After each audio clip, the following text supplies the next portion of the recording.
Hi ಎಲ್ಲರಿಗೂ. ಕಾರ್ಮುಗಿಲು ಕಥೆಯ 2ನೇ ಭಾಗ ಇಲ್ಲಿ ಮುಂದುವರಿಯುತ್ತೆ. ಇದು ಕೊನೆಯ ಭಾಗ ಆಗಿರುತ್ತೆ.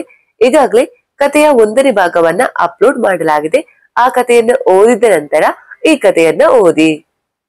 ಅನಿಕಾ ಮತ್ತು ಚಂದ್ರನ ಪ್ಲಾನ್ ಅಂದು ಯಶಸ್ಸಿನ ಮೆಟ್ಟಿಲೇರಿತ್ತು. ಹೌದು, ನೃತ್ಯ ಬಲಿ ಮೊದಲೇ ಎಲ್ಲರ ಪಕ್ಕಾ ಪ್ಲಾನ್ ಆಗಿತ್ತು.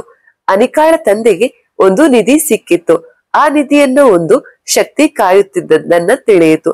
ಆದ್ದರಿಂದ ಆ ನಿಧಿಯನ್ನ ವಶಪಡಿಸಿಕೊಳ್ಳಲು ಅದಕ್ಕೆ ಒಂದು ಸುಂದರವಾದ ಹೆಣ್ಣಿನ, ಅದು ಕೂಡ ಶುಕ್ರವಾರದಂದೇ ಬಂದ ಹುಣ್ಣಿಮೆಯ ದಿನ ಹುಟ್ಟಿದ ಯುವತಿಯ ಬಲಿಯೇ ಬೇಕಿತ್ತು. ಅಂತಹ ಯುವತಿಯನ್ನ ಹುಡುಕುತ್ತಿದ್ದ ಸಂದರ್ಭದಲ್ಲೇ ಅವನಿಗೆ ರತಿ ಕಾಣಿಸಿಕೊಂಡಳು.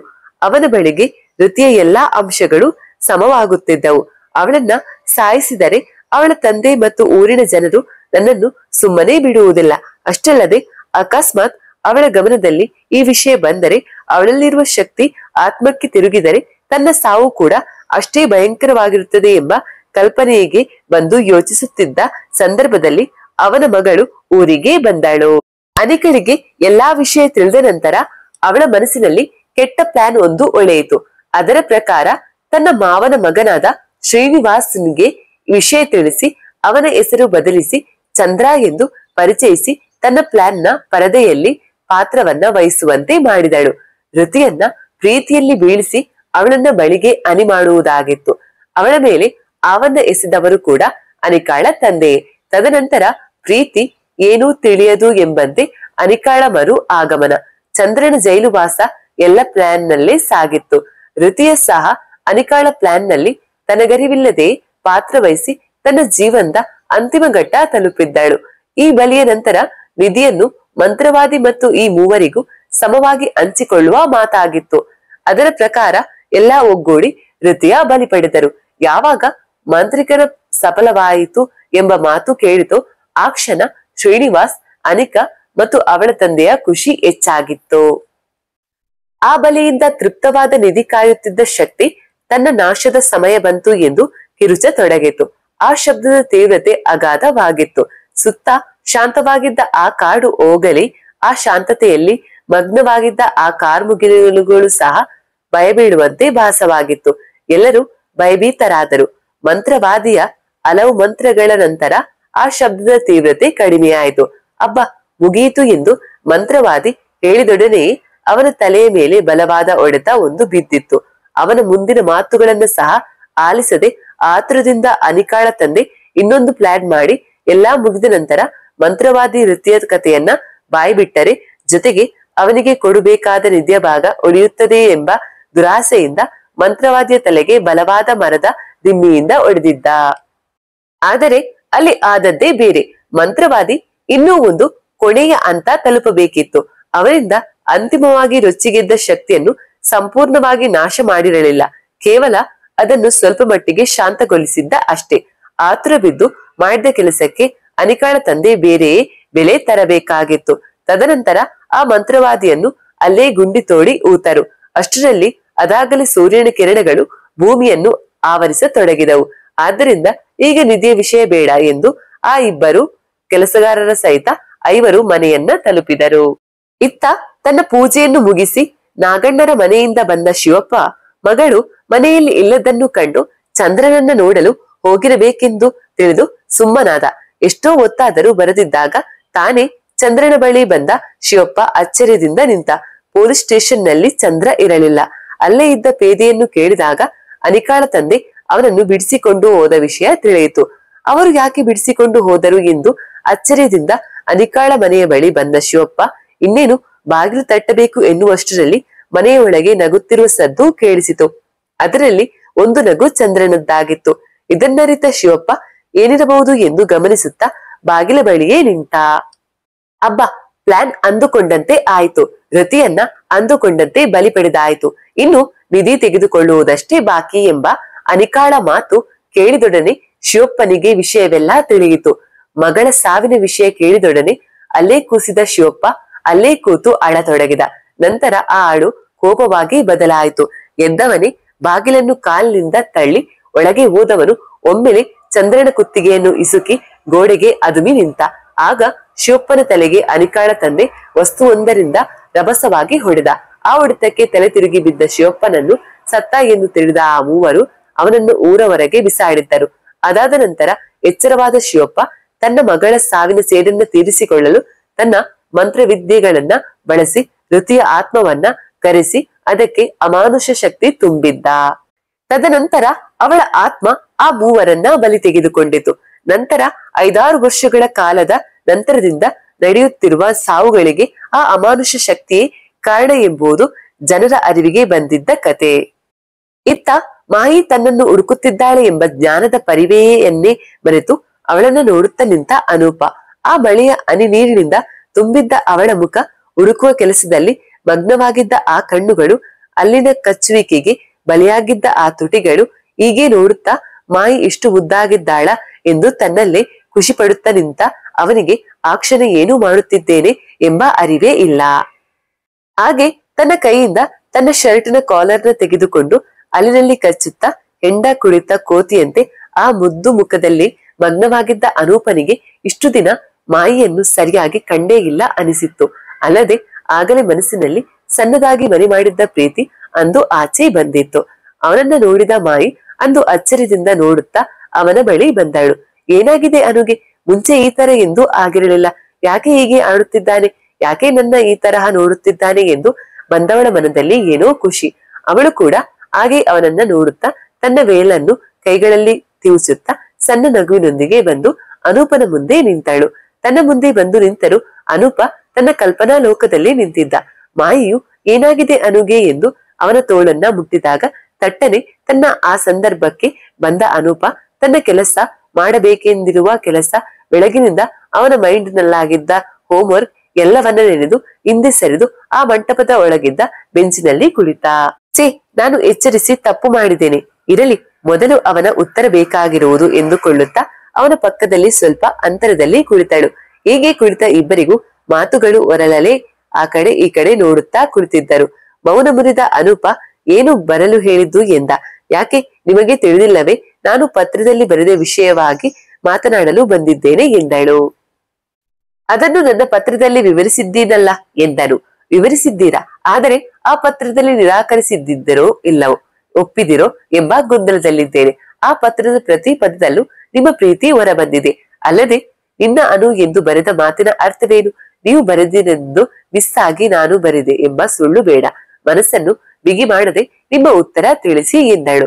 ಅವಳ ಮಾತಿಗೆ ತಬ್ಬಿಬ್ಬಾದ ಅನೂಪನಿಗೆ ತಾನು ಮಾಡಿದ್ದ ಹೋಮ್ವರ್ಕ್ ಎಲ್ಲಾ ಮರೆತು ಹೋಯಿತು. ನಾನು ಅಂದುಕೊಂಡ ಮಾತುಗಳಲ್ಲೇ ಪ್ರಶ್ನೆ ಬಂದವಳ ಎಂದುಕೊಂಡವನು ಮುಂದಿನ ಮಾತುಗಳು ನನ್ನ ಪ್ರೀತಿ ಹೊರಬಂದರೆ ಮುಂದೆ ನನ್ನ ಜೀವನದಲ್ಲಿ ಆಗುವ ಬದಲಾವಣೆಗಳಿಂದ ಮಾಯಿಯ ಜೀವನಕ್ಕೆ ತೊಂದರೆಯಾಗುತ್ತದೆ ಎಂಬ ಅರಿವಿಗೆ ಬಂದು ನೀನು ಎಷ್ಟೇ ಕೇಳಿದರೂ ನನ್ನ ಮಾತು ಮಾತ್ರ ಒಂದೇ, ನನ್ನಲ್ಲಿ ನಿನ್ನ ಮೇಲೆ ಆ ಭಾವನೆ ಇಲ್ಲ ಅಷ್ಟೇ ಎಂದ. ಅದಾಗಲೇ ಮಾಯಿಯ ಕಣ್ಣಿನ ಅಂಚಿನಲ್ಲಿ ನೀರಿನ ಹನಿಗಳು ಜಿನುಗಿದ್ದವು.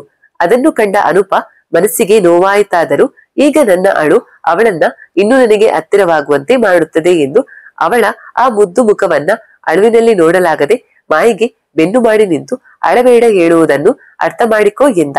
ಆ ಅಳಲಿನಲ್ಲೇ ಅನೂಪನನ್ನು ಹಿಂದೆಯಿಂದ ತಬ್ಬಿದ ಮಾಯಿ, ನಿನಗೂ ನನ್ನ ಮೇಲೆ ಪ್ರೀತಿ ಇದೆ, ಆದರೆ ನೀನು ಹೇಳುತ್ತಿಲ್ಲ.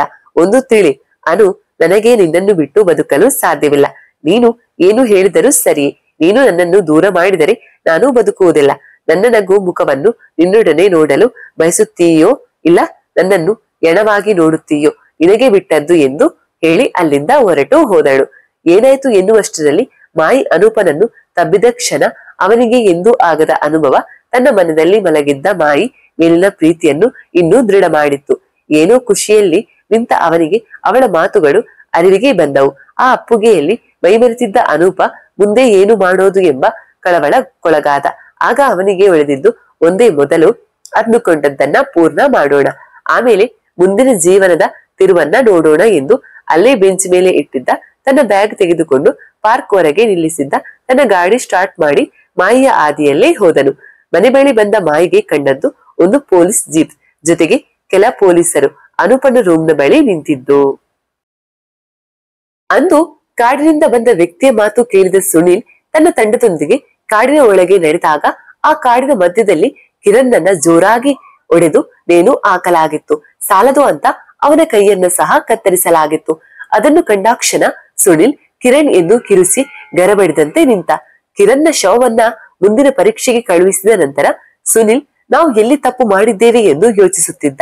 ಆಗ ಅವನಿಗೆ ನೆನಪಾದದ್ದು ಅವತ್ತು ಪೇದೆಗಳು ಕಂಡ ವಿಷಯಗಳಲ್ಲಿ ಪೂರ್ತಿ ವಿಚಾರಿಸಲಿಲ್ಲವಲ್ಲ ಎಂದು ಮತ್ತೊಮ್ಮೆ ಅಂದು ಗಸ್ತಿನಲ್ಲಿದ್ದವರನ್ನೆಲ್ಲ ಕರೆದು ಮರು ಅನುಭವಗಳನ್ನ ಕೇಳತೊಡಗಿದ. ಆಗ ಒಬ್ಬ ಪೇದೆಯಿಂದ ಆ ದಿನ ಬೆಳಗಿನ ಜಾವ 4 ಗಂಟೆ ಸಮಯದಲ್ಲಿ ಒಬ್ಬ ವ್ಯಕ್ತಿ ಕಾಡಿನ ಸಮೀಪ ಹೋಗುತ್ತಿದ್ದ ವಿಷಯ ತಿಳಿಯಿತು ಮತ್ತು ವಿಚಾರಿಸಿದಾಗ ಅವನು ಅದೇ ಊರಿನವ, ಆದರೆ ಬೆಂಗಳೂರಿನಲ್ಲಿ ಕೆಲಸ ಮಾಡುತ್ತಿದ್ದಾನೆ. ಅಮಾವಾಸ್ಯೆಯಲ್ಲಿ ಊರಿನ ದೇವಸ್ಥಾನದ ಪೂಜೆಗೆ ಬಂದಿರುವ ವಿಷಯ ತಿಳಿಯಿತು. ಛೇ, ಇದನ್ನು ಅಂದೇ ಕೇಳಬೇಕಿತ್ತು, ನಮ್ಮಿಂದ ತಡವಾಯಿತು ಎಂದು ಕೊಂಡವನೇ ತಾವು ಅಲ್ಲಿಯವರೆಗೂ ಕಂಡು ಹಿಡಿದಿದ್ದ ಎಲ್ಲಾ ಸಾಕ್ಷ್ಯಾಧಾರಗಳನ್ನ ತಂದು ಆ ಪೇದೆಯ ಮುಂದಿರಿಸಿ ಪರಿಶೀಲಿಸಲು ಹೇಳಿದ. ಆ ಸಾಕ್ಷಿಗಳನ್ನ ಪರಿಶೀಲಿಸಿದ ನಂತರ ಆ ಪೇದೆಯನ್ವಯ ಆತ ಮುಂಜಾನೆಯಲ್ಲಿ ನೋಡಿದ ಆ ವ್ಯಕ್ತಿಯು ತನಿಖೆಯಲ್ಲಿ ಸಿಕ್ಕ ಸಾಕ್ಷ್ಯ ವ್ಯಕ್ತಿಗಳಲ್ಲಿ ಒಬ್ಬನಾಗಿದ್ದ.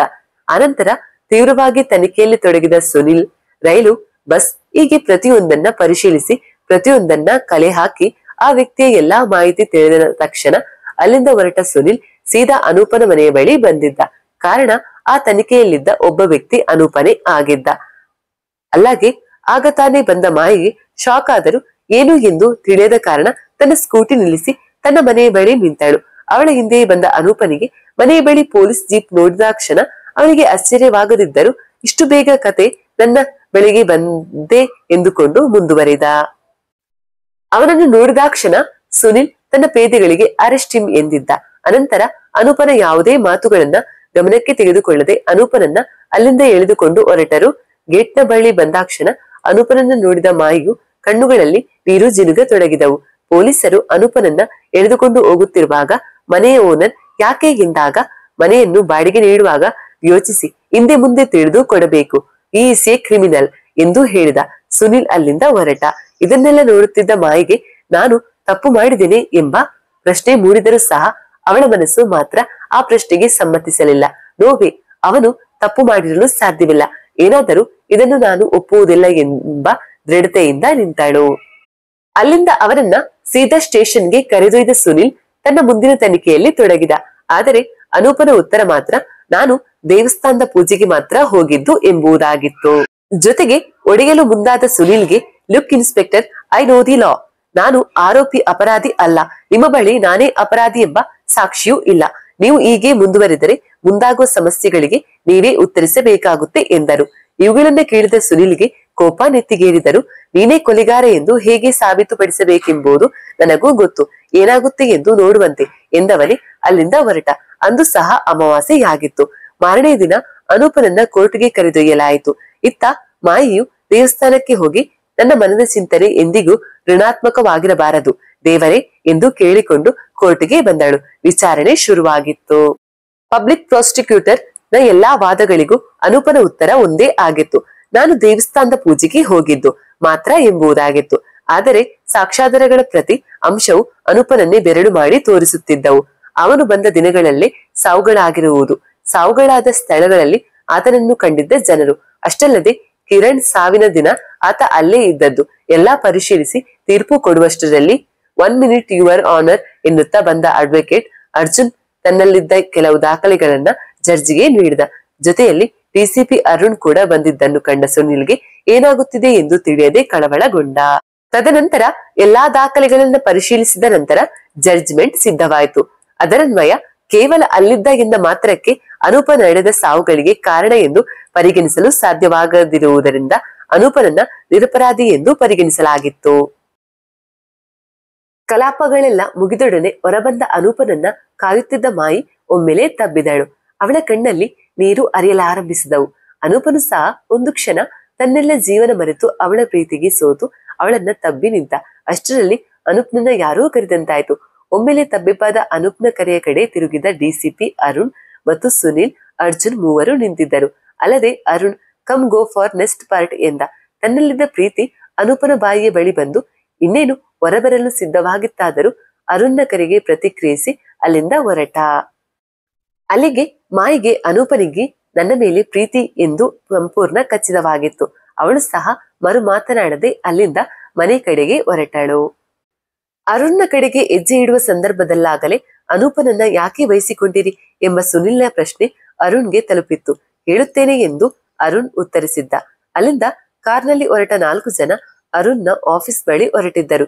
ಕಾರ್ನಲ್ಲಿ ರಾಜನಂತೆ ಕುಳಿತಿದ್ದ ಅನೂಪನನ್ನ ನೋಡಿದಾಗಲೆಲ್ಲ ಸುನಿಲ್ಗೆ ತನ್ನ ತನಿಖೆಯೆಲ್ಲ ವ್ಯಥವಾಯಿತು. ಎಲ್ಲಾ ಅಧಿಕಾರ ಇದೆ ಎಂಬ ಕೊಬ್ಬು ಎಂದು ಅಂದುಕೊಳ್ಳುತ್ತಾ ಮುಂಚೆ ಎಂದೂ ಈ ತರಹ ಮಾಡಿರಲಿಲ್ಲವಲ್ಲ, ಇವರಿಬ್ಬರಿಗೆ ಏನು ಸಂಬಂಧ ಎಂದು ತನ್ನ ಬುದ್ಧಿಯ ನೇರಕ್ಕೆ ಯೋಚಿಸತೊಡಗಿದ. ಅರುಣ್ನ ಆಫೀಸ್ಗೆ ಬಂದೊಡನೆ ಸುನಿಲ್, ವಾಟ್ಸ್ ಹ್ಯಾಪನಿಂಗ್, ಯಾಕೆ ಸರ್ ಈ ತರಹ ಮಾಡಿದಿರಿ ಎಂದು ಕೋಪದಿಂದ ಕೇಳಿದ್ದ. ಅದಕ್ಕೆ ಸಹನೆಯಿಂದ, ಕೂಲ್ ಸುನಿಲ್ ಎಂದ ಅರುಣ್ ಜಡ್ಜಿಗೆ ನೀಡಿದ ಅದೇ ದಾಖಲೆಯನ್ನ ಸುನಿಲ್ಗೆ ನೀಡಿದ. ಅದರನ್ವಯ ಅನೂಪ ಪೊಲೀಸ್ ರಹಸ್ಯ ಅಧಿಕಾರಿಯಾಗಿ ಅಧಿಕಾರ ಸ್ವೀಕರಿಸಿ ಅದಾಗಲೇ 1.5 ವರ್ಷವಾಗಿತ್ತು. ತನ್ನ ಅಧಿಕಾರ ಸ್ವೀಕರಿಸಿದಂದಿನಿಂದ ಮಾತ್ರ ಅವನು ಆ ಸ್ಥಳಕ್ಕೆ ಭೇಟಿ ನೀಡಿರುವುದು ಎಂದು ತಿಳಿಯಿತು. ಅಲ್ಲದೆ ಅವನು ಅದೇ ಊರಿನವನಾದ್ದರಿಂದ ಸುತ್ತಲಿನ ಎಲ್ಲಾ ತನಿಖೆಯನ್ನು ನಿಗೂಢವಾಗಿ ಪರಿಶೀಲಿಸಬಹುದು ಎಂಬುದಾಗಿತ್ತು. ಇದನ್ನೇ ಜಡ್ಜಿಗೆ ಸಹ ತಿಳಿಸಲಾಗಿತ್ತು. ಜೊತೆಗೆ ಈ ವಿಷಯ ಹೊರಬರದಂತೆ ಗಮನವಹಿಸಲಾಗಿದೆ ಎಂಬುದನ್ನ ಸಹ ತಿಳಿಸಲಾಗಿತ್ತು. ಅದನ್ನರಿತ ಸುನಿಲ್ ಶಾಂತವಾಗಿ ಅನೂಪನನ್ನ ಪರಿಚಯಿಸಿಕೊಂಡು, ಹಾಗಾದ್ರೆ ಈ ಸಾವುಗಳಿಗೆ ಇನ್ನೊಬ್ಬ ವ್ಯಕ್ತಿಯೇ ಕಾರಣ ಎಂದುಕೊಂಡು ಅದನ್ನು ಹೇಳಲು ಮುಂದಾದ. ಮಧ್ಯದಲ್ಲಿ ತಡೆದ ಅನೂಪ್, ಯಾರು, ಶ್ರೀನಿವಾಸ ಎಂದ. ಸುನಿಲ್ ಕಾರವನ್ನ ಆಲಿಸಿದೊಡನೆ, ಯು ಆರ್ ರಾಂಗ್ ಸುನಿಲ್ ಎಂದ ಅನೂಪ ಮಾತನ್ನ ಮುಂದುವರಿಸಿದ.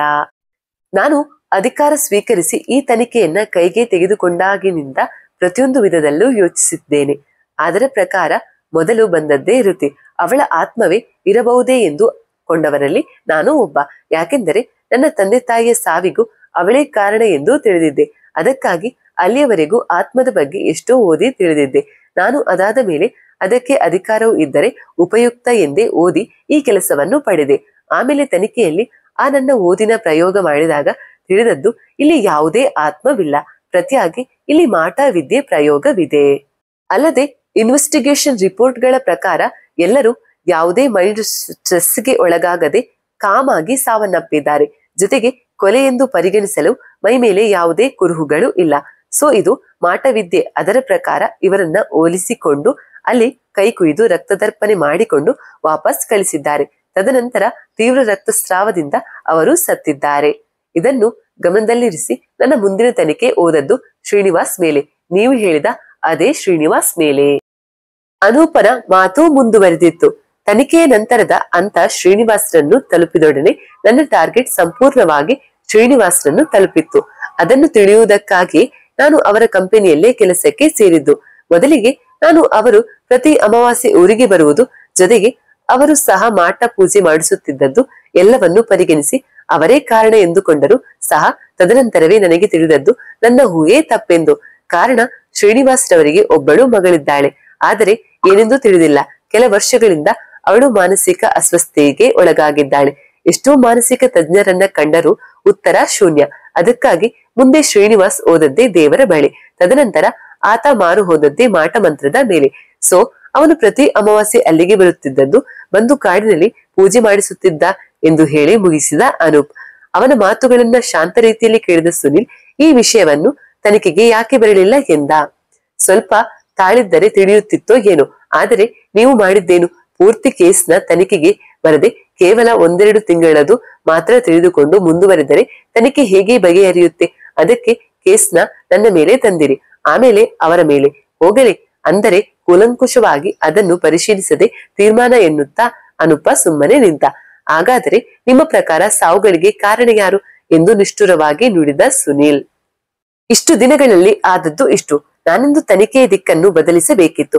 ಆದರೆ ಅಷ್ಟರಲ್ಲಿ ಈಗ ಆಯ್ತು ಎಂದು ಕೊಂಡವರೇ, ಓ ಮೈ ಗಾಡ್, ಇವತ್ತು ಅಮಾವಾಸ್ಯೆ, ಮೊದಲು ಹೊರಡೋಣ ಎಂದು ಅಲ್ಲಿಂದ ಸುನಿಲ್, ಅರುಣ್ ಎಲ್ಲರೊಂದಿಗೆ ಆ ಕಾನನ ಕಾಡಿಗೆ ಹೊರಟರು. ಅಲ್ಲಿಂದ ಸಂಜೆ ಹೊರಟ ಅನು ಆ ಅರಣ್ಯ ತಲುಪುವಷ್ಟರಲ್ಲಿ ರಾತ್ರಿ 11 ಆಗಿತ್ತು. ಕಾರ್ಯಾಚರಣೆ ಮುಗಿಯಿತು ಎಂದು ಎಲ್ಲಾ ಪೇದೆಗಳು ಮನೆಗೆ ತೆರಳಿದ್ದರು. ಅಲ್ಲಿಗೆ ಬಂದ ಅನೂಪನಿಗೆ ಮುಂದೆ ಏನು ಮಾಡುವುದು ಎಂಬ ಚಿಂತನೆ ಮೂಡಿತು. ಅದೇ ಯೋಚನೆಯಲ್ಲಿ ನಿಂತ.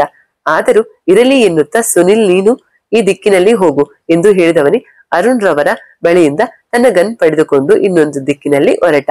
ಮುಂದೆ ಹೆಜ್ಜೆ ಇಟ್ಟ ಆ ಕ್ಷಣವೇ ಅನೂಪನಿಗೆ ನಾನು ತಡ ಮಾಡಿದೆ ಎಂದು ಅನಿಸತೊಡಗಿತ್ತು. ಆದರೂ ಮುಂದುವರೆದು ಸ್ಟೇಷನ್ ನಿಂದ ಹೊರಬರುತ್ತಲೇ ಒಂದು ಮನೆಯಿಂದ ಕೂಗಾಟ ಕೇಳಿಸಿತು. ಅಲ್ಲಿಗೆ ಹೋದ ಅನೂಪನಿಗೆ ತಡ ಮಾಡದೆ ಅನ್ನಿಸಿದ್ದರ ಬಿಂಬ ಕಾಣಿಸಿತ್ತು.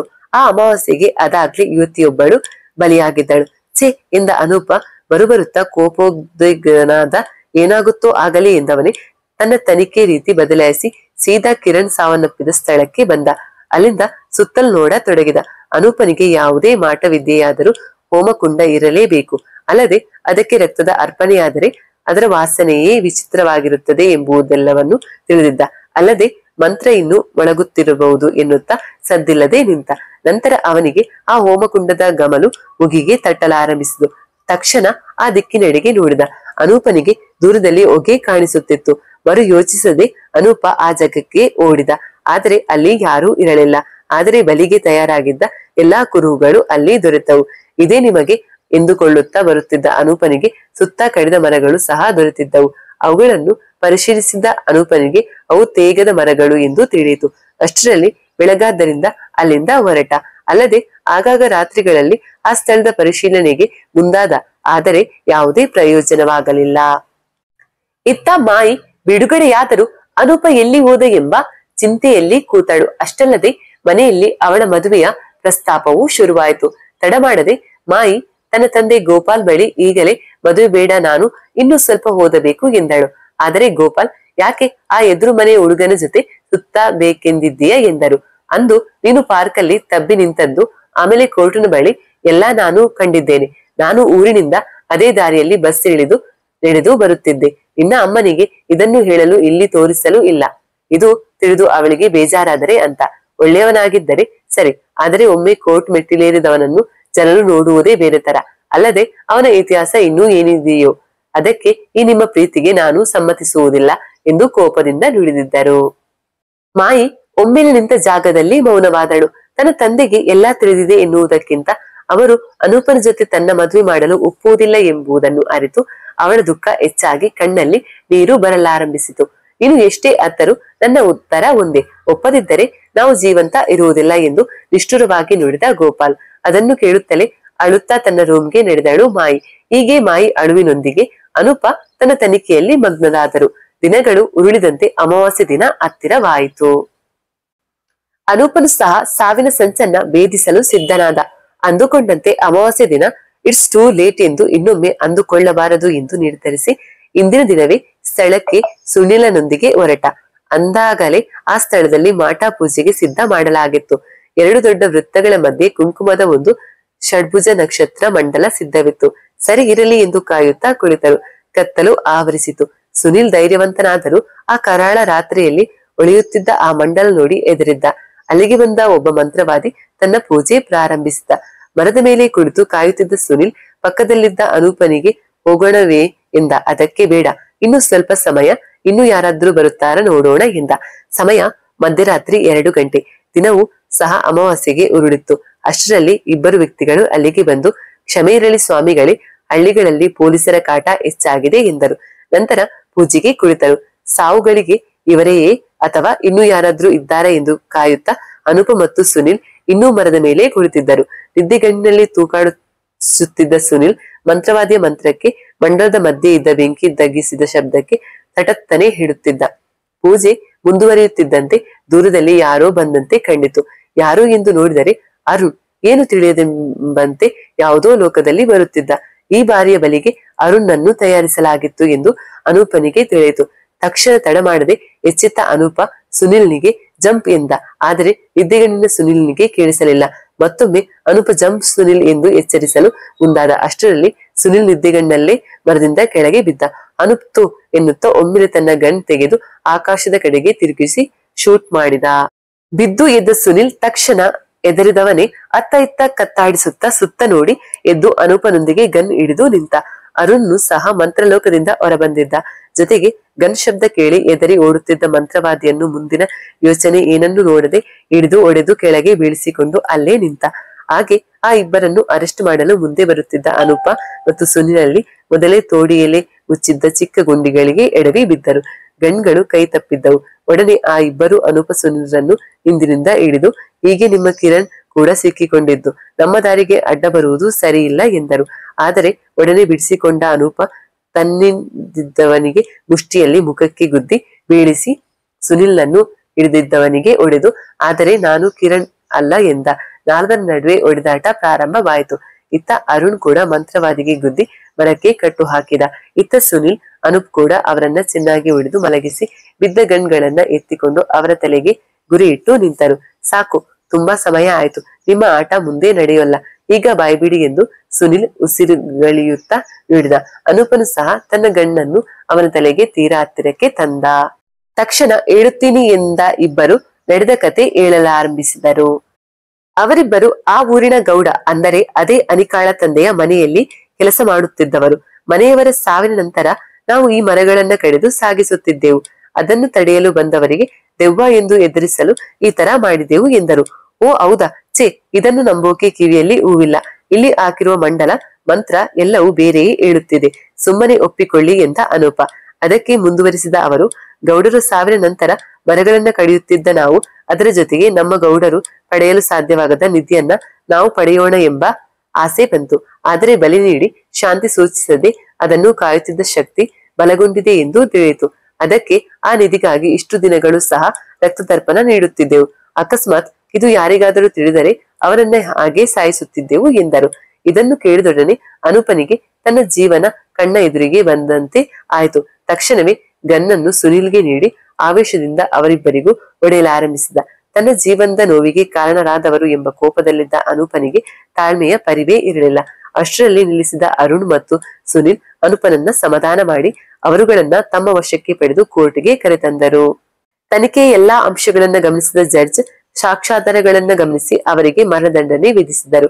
ಮತ್ತೆ ಮದುವೆ ಮುಗಿಸಿಕೊಂಡು ಕೆಲಸಕ್ಕೆ ಬಾರಪ್ಪ, ಮನೆಯಲ್ಲಿಯೇ ಇದ್ದು ಬಿಟ್ಟೆ ಎಂದು ಅರುಣ್ ನಗುತ್ತಾ ಹೇಳಿದ. ಸುನಿಲ್ ಸಹ ಇನ್ನು ಎಷ್ಟು ತಿಂಗಳು ಬೇಕೋ ಅದಕ್ಕೆ ಎಂದ. ಅಷ್ಟರಲ್ಲಿ ನೀವು ಏನು ಹೇಳುತ್ತಿದ್ದೀರಾ ಎಂದ ಅನೂಪ್. ಅವತ್ತು ಕೋರ್ಟಿನ ಮುಂದೆ ಅದದ್ದೇ ಹೇಳುತ್ತಿದ್ದೇವೆ, ಬೇಗ ಮದುವೆಯಾಗಿ ಬಂದು ಟ್ರೀಟ್ ಕೊಡು ಎಂದ ಅರುಣ್. ಜೊತೆಗೆ ಸುನಿಲ್ ಕೂಡ. ಅದಕ್ಕೆ ಮಾಯಿಯನ್ನು ನೆನೆದ ಅನೂಪ ತುಸು ನಕ್ಕು. ನಂತರ ಈ ಸಾವುಗಳಿಗೆ ಅಂತ್ಯ ಆಯಿತು. ಆದರೆ ಇನ್ನೊಂದು ಕತೆಗೆ ಒಬ್ಬರಿಗೆ ಶಿಕ್ಷೆ ಆಗಬೇಕು, ನಡೆಯಿರಿ ಎಂದು ಹೊರಟ. ಅವನ ಹಿಂದೆಯೇ ಅರುಣ್ ಸುನಿಲ್ ಕೂಡ ಹೊರಟರು. ಅಷ್ಟರಲ್ಲಿ ಅರುಣ್ನ ಮೊಬೈಲ್ ರಿಂಗ್ ಆಗಿತ್ತು. ತೆಗೆದು ಮಾತನಾಡಿದ ಅರುಣ್ಗೆ ಶಾಕ್ ಒಂದು ಕಾದಿತ್ತು. ಅಂದಿನ ಅಮಾವಾಸ್ಯೆಗೆ ಬಲಿಯಾಗಿ ಅನಿಕಾಳ ದೇಹ ಊರ ಹೊರಗೆ ರುಂಡ ಮುಂಡ ಬೇರೆಯಾಗಿ ಬಿದ್ದಿದ್ದ ಸುದ್ದಿ ಬಂದಿತ್ತು. ಆ ಸುದ್ದಿ ಕೇಳಿದ ಅನೂಪನಿಗೆ ಈ ಹಾಳ ನೆನಪಾಗಿತ್ತು. ಇನ್ನೇನು ಎಲ್ಲಾ ಮುಗಿಯಿತು ಎಂದು ನಿಟ್ಟುಸಿರು ಬಿಟ್ಟ ಅರುಣ್ ಮತ್ತು ಸುನಿಲ್ಗೆ ಅನೂಪ್ ಇನ್ನೊಬ್ಬ ವ್ಯಕ್ತಿಗೆ ಶಿಕ್ಷೆಯಾಗಬೇಕು, ಬನ್ನಿ ಅವನನ್ನ ಕರೆತರೋಣ ಎಂದಿದ್ದ. ಅದಕ್ಕೆ ಆಶ್ಚರ್ಯವಾದರೂ ಇನ್ನು ಏನಿರಬಹುದು, ಇದು ಯಾವ ಕೇಸ್ ಎನ್ನುತ್ತಾ ಇಬ್ಬರು ಅವನ ಹಿಂದೆ ನಡೆಯುತ್ತಿದ್ದಂತೆ ಅರುಣ್ಗೆ ಆ ಕಾನನ ಬಳಿಯ ಪೊಲೀಸ್ ಠಾಣೆಯಿಂದ ಕರೆ ಬಂತು. ಕರೆ ಸ್ವೀಕರಿಸಿದ ಅರುಣ್ಗೆ ಕಾಡಿನ ಬಳಿ ಕ್ರೂರವಾಗಿ ರುಂಡ ಮುಂಡ ಬೇರಾಗುವಂತೆ ಒಂದು ಕೊಲೆ ಆಗಿದ್ದ ವಿಷಯ ತಿಳಿಯಿತು. ಅಲ್ಲದೆ ಆ ಮುಖವನ್ನು ನೋಡಿದ ಕೆಲವು ಜನ ಇದು ಅನಿಕಾ ಎಂಬ ಯುವತಿಯದ್ದೇ ಎಂದು ಹೇಳುತ್ತಿರುವ ವಿಷಯ ತಿಳಿಯಿತು. ಎಲ್ಲಾ ಕೇಳಿದ ಅರುಣ್ ಕಾಲ್ ಕಟ್ ಮಾಡಿ ಎಲ್ಲಾ ವಿಷಯವನ್ನ ಅನೂಪ್ ಸುನಿಲ್ರಲ್ಲಿ ಹೇಳಿದ. ಒಮ್ಮೆಲೆ ಎಂದ ಅನೂಪ, ನಾನು ಅಂದುಕೊಂಡದ್ದೇ ನಿಜವಾಗಿರಬಹುದೇ ಎಂದುಕೊಳ್ಳುತ್ತಾ ಈ ಹಾಳನ್ನ ನೆನೆದು ನಡೆಯಿರಿ, ಇನ್ನು ತಡ ಮಾಡುವ ಆಗಿಲ್ಲ ಎಂದು ಕಾರ್ನಲ್ಲಿ ಕೂತು ಕಾರ್ ಸ್ಟಾರ್ಟ್ ಮಾಡಿದ. ಅರುಣ್ ಮತ್ತು ಸುನಿಲ್ ಸಹ ಕುಳಿತರು. ಕಾರನ್ನ ರಿವರ್ಸ್ ತೆಗೆದ ಅನೂಪ ಅರಣ್ಯದ ಬದಲು ಬೇರೆಡೆಗೆ ಹೊರಟ.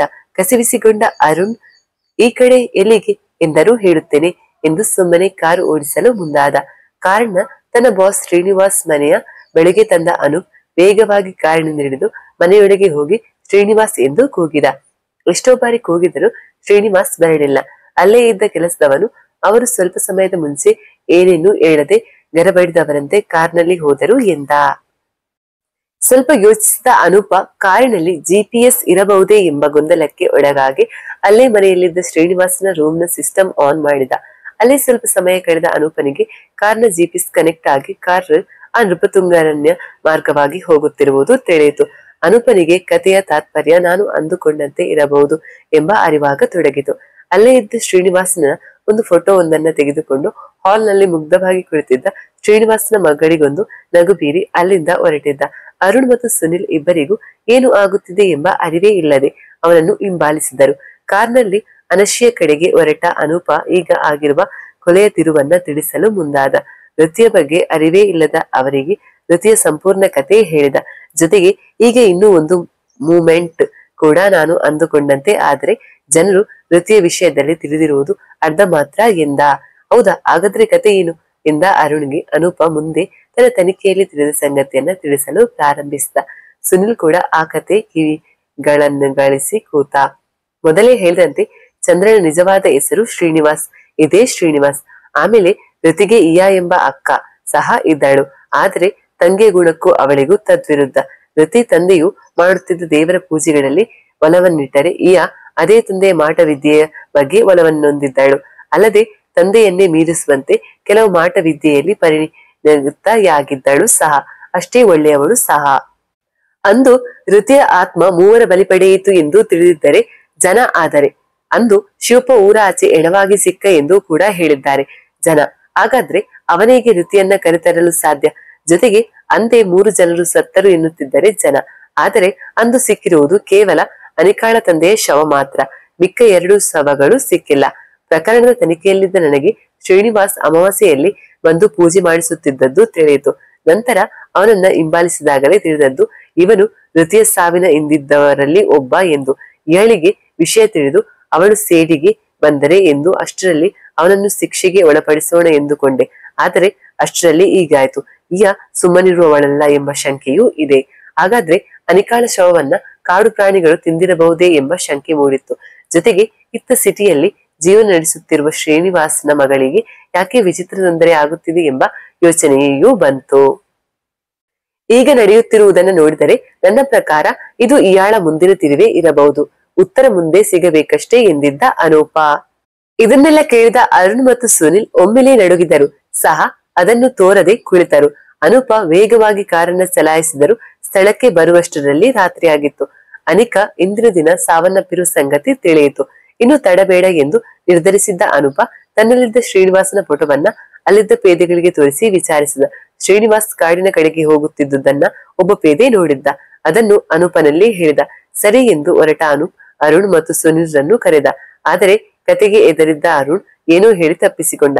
ಸುನಿಲ್ ಎದರಿದ್ದರೂ ಭಯದಿಂದಲೇ ಅನೂಪನನ್ನ ಹಿಂಬಾಲಿಸಿದ. ಋತಿ ಸತ್ತ ಜಾಗವೇ ಎಲ್ಲಕ್ಕೂ ಮೂಲ ಎಂದು ತಿಳಿದು ಅಲ್ಲಿಗೆ ಬಂದ ಅನೂಪ ಮತ್ತು ಸುನಿಲ್ ಒಮ್ಮೆಲೆ ನಡುಗಿದ್ದರು. ಆ ಕಾಡಿನ ಶಾಂತ ಲೋಕದ ಕರಾಳ ಕತ್ತಲೆಯಲ್ಲಿ ಮಂಡಲ, ಮಂತ್ರ, ಹೋಮ ಒಂದೆಡೆ ಇಯಾ ಇನ್ನೊಂದೆಡೆ ಶ್ರೀನಿವಾಸ್ ನಡುವೆ ಸುಕುಮೋಲ ವಧೆಯಾಗಿದ್ದ ಋತಿ ತನ್ನ ವಿಕಾರ ಮುಖದ ಆತ್ಮವಾಗಿ ಗಾಳಿಯಲ್ಲಿ ನಿಂತಿದ್ದಳು. ಋತಿಯ ರೂಪವನ್ನ ನೋಡುತ್ತಲೇ ಸುನಿಲ್ ಭಯದಲ್ಲಿ ತಲೆ ಸುತ್ತಿ ಬಿದ್ದ. ಆ ಶಬ್ದಕ್ಕೆ ತಿರುಗಿದ ಇಯಾಳನ್ನು ಗಮನಿಸಿದ ಅನೂಪ್ ತಡಮಾಡದೆ ತನ್ನ ಗನ್ನನ್ನು ಇಯಾಳ ಕಡೆಗೆ ತಿರುಗಿಸಿ ತಾನು ಆತ್ಮಗಳ ಬಗ್ಗೆ ಓದಿದ್ದ ಪುಸ್ತಕಗಳ ಮಂತ್ರ ಒಂದನ್ನ ಹೇಳಿ ಅಲ್ಲಿಯೇ ಹೋಮಕುಂಡದ ಬಳಿಯಿದ್ದ ಎಣ್ಣೆಯನ್ನು ಬೆಂಕಿಗೆ ಸುರಿದು ಋತಿಯನ್ನು ತನ್ನ ವಶಕ್ಕೆ ಪಡೆದಿದ್ದ. ಇಯಾಳಿಗೆ ಮುಂದಿನ ದಾರಿ ಕಾಣದಂತಾಯ್ತು. ಇಯಾಳ ವಶದಲ್ಲಿ ಶ್ರೀನಿವಾಸ್, ಅನೂಪನ ವಶದಲ್ಲಿ ಋತಿ ಮತ್ತು ಇಯಾ. ಒಮ್ಮೆಲೆ ಕಾಡು ನಿಶಬ್ದಕ್ಕೆ ಸೋತು ಹೋಗಿತ್ತು. ಅಂತಹ ಶಾಂತತೆಯನ್ನು ಮುರಿದ ಅನೂಪ, ಏನು ಮಾಡುತ್ತಿದ್ದೀಯಾ? ಯಾಕೆ ಮಾಡುತ್ತಿದ್ದೀಯಾ? ಬಾಯ್ ಬಿಡು, ಇಲ್ಲ ಈ ಆತ್ಮವನ್ನು ಈಗಲೇ ನಾಶ ಮಾಡುತ್ತೇನೆ ಎಂದು ತನಗೆ ಗೊತ್ತೇ ಇಲ್ಲವೇನೋ ಎಂಬಂತೆ ಕೇಳಿದ. ಕಾರಣ ಅವನಿಗೆ ಮುಂದಿನ ಹಂತ ಏನಾಗಿತ್ತು ಎಂಬುದನ್ನ ತಿಳಿಯಬೇಕಿತ್ತು. ಹೇಳುತ್ತೇನೆ ಎಂದು ಆರಂಭಿಸಿದ ಇಯಾ ನಡೆದ ಕತೆ ಹೇಳಲು ಮುಂದಾದಳು. ಅಂದು ಶಿವಪ್ಪ ಊರ ಆಚೆ ಬಿದ್ದಿದ್ದಾಗ ಒಬ್ಬ ಗುರುಸ್ವಾಮಿಯ ಬಳಿ ಹೋಗಿ ಮಂತ್ರವಿದ್ಯೆ ಕಲಿತು ಬಹುದಿನಗಳ ನಂತರ ಅದೇ ದಾರಿಯಲ್ಲಿ ಬರುತ್ತಿದ್ದ ಇಯಾಳಿಗೆ ಸಿಕ್ಕಿದ್ದ. ಅವರ ಬಳಿ ಹೋದ ಇಯಾ ಅಳುತ್ತಾ ಏನಾಯ್ತು ಎಂದಾಗ ಅವಳು ಊರಿನಲ್ಲಿ ಇಲ್ಲದ ಸಂದರ್ಭ, ನಡೆದ ಎಲ್ಲಾ ಸಂಗತಿ ತಿಳಿಯಿತು. ಆದರೆ ಶಿವಪ್ಪನನ್ನ ಉಳಿಸಿಕೊಳ್ಳಲು ಸಾಧ್ಯವಾಗಲಿಲ್ಲ. ನಂತರ ಅಲ್ಲೇ ಕೂತು ತನ್ನವರನ್ನೆಲ್ಲ ಕಳೆದುಕೊಂಡು ಅಳುತ್ತಿದ್ದ ಇಯಾ ಇದಕ್ಕೆ ಕಾರಣರಾದವರನ್ನ ಉಳಿಸಬಾರದು ಎಂದು ಅನಿಕಾಳ ಮನೆಯ ಬಳಿ ಬಂದಳು. ಅಷ್ಟರಲ್ಲಿ ಕತ್ತಲಾದ್ದರಿಂದ ಅವರೆಲ್ಲ ನಿಧಿಯ ಬಳಿ ಹೋದದ್ದು ತಿಳಿಯಿತು. ಅಲ್ಲಿಗೆ ಹುಡುಕಿ ಹೊರಟ ಇಯಾಳಿಗೆ ಕಾಡಿನಿಂದ ಓಡಿ ಬರುತ್ತಿದ್ದ ಅನಿಕಾ ಮಾತ್ರ ಸಿಕ್ಕಳು. ಅವಳನ್ನು ತನ್ನ ಮನೆಗೆ ಎಳೆದು ತಂದಾಗ ತಿಳಿದದ್ದು ಅನಿಕನ ತಂದೆ ಮಂತ್ರವಾದಿಗೆ ಒಡೆದ ಕಾರಣ ಪೂಜೆ ಪೂರ್ಣಗೊಳ್ಳಲಿಲ್ಲ. ಅದಕ್ಕೆ ಮರಣದಿನ ನಿಧಿ ಅಗೆಯುವಾಗ ಆ ಶಕ್ತಿಗೆ ಬಲಿಯಾದರು. ಶ್ರೀನಿವಾಸ್ ಮತ್ತು ಅನಿಕಾ ಅಲ್ಲಿಂದ ಓಡಿದ್ದರಿಂದ ಬದುಕಿದ್ದರು. ಹಾಗೆಯೇ ಅನಿಕಾ ಇಯಾಳಿಗೆ ಸಿಕ್ಕಿ ಹಾಕಿಕೊಂಡದ್ದು. ಆದ್ರೆ ಶ್ರೀನಿವಾಸ್ನನ್ನು ಹುಡುಕುವುದರಲ್ಲಿ ದಿನ ಉರುಳಿದ್ದವು. ಅಲ್ಲದೆ ಎಲ್ಲರನ್ನ ಋತಿಗೆ ಬಲಿ ನೀಡುತ್ತೇನೆ ಎಂಬ ಮಾತನ್ನು ತನ್ನ ತಂದೆಗೆ ನೀಡಿದ್ದಳು ಇಯಾ. ನಂತರ ತನ್ನ ತಂದೆ ತಂಗಿಯ ಸಾವಿಗೆ ಕಾರಣಲಾಗಿದ್ದ ಅನಿಕಾಳನ್ನ ತನ್ನ ಮನೆಯಲ್ಲಿ ಕಟ್ಟಾಕಿ ಅವಳನ್ನ ಹಿಂಸಿಸುತ್ತಾ ತನ್ನ ಕೋಪ ಕಡಿಮೆ ಮಾಡಿಕೊಳ್ಳುತ್ತಿದ್ದಳು. ವರ್ಷಗಳು ಉರುಳಿದವು. ಇಯಾ ಮಂತ್ರವಿದ್ಯೆ, ಆತ್ಮವಿದ್ಯೆಯಲ್ಲಿ ನಿಪುಣನಾದಳು. ಹೀಗೆ ಇದ್ದಾಗ ಶ್ರೀನಿವಾಸ್ ಕೂಡ ಇಯಾಳಿಗೆ ಸಿಕ್ಕ. ಆದರೆ ಅವನು ತನ್ನ ಮಗಳಿಗೋಸ್ಕರ ಮಾಡಿಸುತ್ತಿದ್ದ ಪೂಜೆ ಇಯಾಳ ಕೈಗಳನ್ನ ಕಟ್ಟಿ ಹಾಕಿತ್ತು. ಆದರೆ ಸೂಕ್ತ ಸಮಯ ಕಾಯುತ್ತಲಿದ್ದ ಇಯಾಳಿಗೆ ಅಂದು ಕಾಲ ಒದಗಿತ್ತು. ಯಾವುದೋ ಜ್ಞಾನದಲ್ಲಿ ಶ್ರೀನಿವಾಸ್ ಪೂಜೆ ಮರೆತಿದ್ದರಿಂದ, ಅಲ್ಲದೆ ಅದು 25 ವರ್ಷಗಳಿಗೊಮ್ಮೆ ಬರುವ ಕರಾಳ ಅಮಾವಾಸ್ಯೆಯಾದ್ದರಿಂದ ಇಯಾಳ ಸೇಡು ರೂಪ ತಾಳಿತ್ತು. ಅದಕ್ಕೆ ಪ್ರತಿಯಾಗಿ ಶುದ್ಧ ದೇವತೆಗೆ ಅನಿಕಾಳ ಬಲಿ ನೀಡಿ ಶ್ರೀನಿವಾಸನನ್ನು ವಶಕ್ಕೆ ಪಡೆದು ರತಿಯ ಆತ್ಮವನ್ನ ಸಿದ್ಧ ಮಾಡಿದ್ದಳು. ಎಲ್ಲವನ್ನೂ ಕೇಳಿದ ಅನೂಪನಿಗೆ ತನ್ನ ತಂದೆ ತಾಯಿ ಸಹ ನೆನಪಾದರು. ಅದೇ ಕ್ಷಣದಲ್ಲಿ ಶ್ರೀನಿವಾಸನ ಮಗಳು ಸಹ ನೆನಪಿಗೆ ಬಂದು, ನಿನ್ನ ಸೇಡಿಗೆ ಆ ಮಗು ಬಲಿಯಾಗಬೇಕೆ? ಆಗದು ಎಂದ. ನಮಗೆ ಕೇಡು ಮಾಡಿದ ಅಂತ ಅವನ ಮೇಲೆ ನನ್ನ ಸೇಡು, ಅದನ್ನು ಬಿಟ್ಟು ಮಿಕ್ಕವರ ಮೇಲಲ್ಲ ಎಂದಳು ಹಿಯಾ. ಅದು ಸರಿ, ಆದರೆ ಶ್ರೀನಿವಾಸ್ ಮಗಳು ಈಗಾಗಲೇ ಮಾನಸಿಕ ರೋಗಿಯಾಗಿದೆ. ಈಗಾಗಲೇ ತಾಯಿಲ್ಲದ ಆ ಮಗು ತಂದೆಯನ್ನು ಕಳೆದುಕೊಂಡು ಅನಾಥವಾಗಿ ಹೇಗೆ ಬಾಳುತ್ತೆ ಎಂದ ಅನೂಪ.